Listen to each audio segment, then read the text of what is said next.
এনেকে কৰে গতিকে মই অখিল গগৈ ডাঙৰীয়াকে টিটকাৰী মাৰাৰ কাৰণে কৈছোঁ যে তেখেতে এইবিলাক নকৰিলে ভাল আমি কৰিবলৈ গৈ আছোঁ আমাক সহায় কৰিব কাৰণ শিৱসাগৰত এনেকুৱা মহল তলৰ পৰা চাগে পইচা পাতি পাই থাকে সেইকাৰণে এই টিটকাৰীটো মাৰিছে যে এইটো হ'লে অসুবিধা হ'ব আপোনাৰ দোকানবিলাক লাহে লাহে বন্ধ কৰি আছোঁ চিন্তা কৰিব নালাগে বন্ধ হৈ যাব গতিকে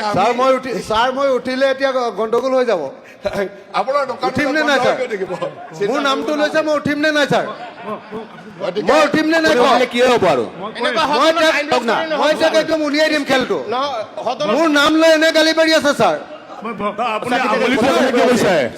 আপুনি স্পীকাৰক আঙুলিটো কথা কি কৈছে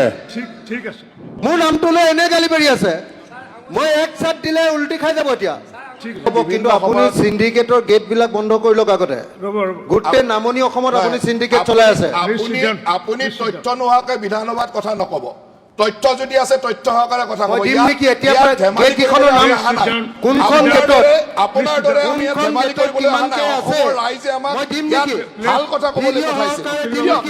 আপোনাৰ যি তথ্য আছে বিধানসভাৰ অধ্যক্ষ কিয় তথ্য দিব লাগিব নহ'লে ক্ষমা খুজিব লাগিব আমি কৈছোঁ বাৰে বাৰে থিয় হৈ যি মন যায় তাকে ক'ব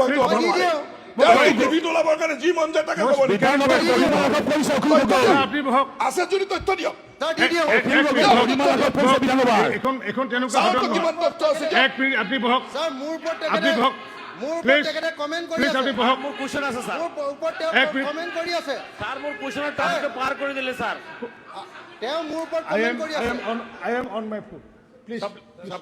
Please sit down. I am on my foot. Please sit down. Please sit down. Akhil Gogoi ডাঙৰীয়াই যে এইটো বাহিৰৰ এইটো আপোনাৰ সংবাদমেল নহয় এক মিনিট এইখন বাহিৰৰ সংবাদমেল নহয় যে মুখৰে যি ইচ্ছে তাকে ক'ব যে তেখেতে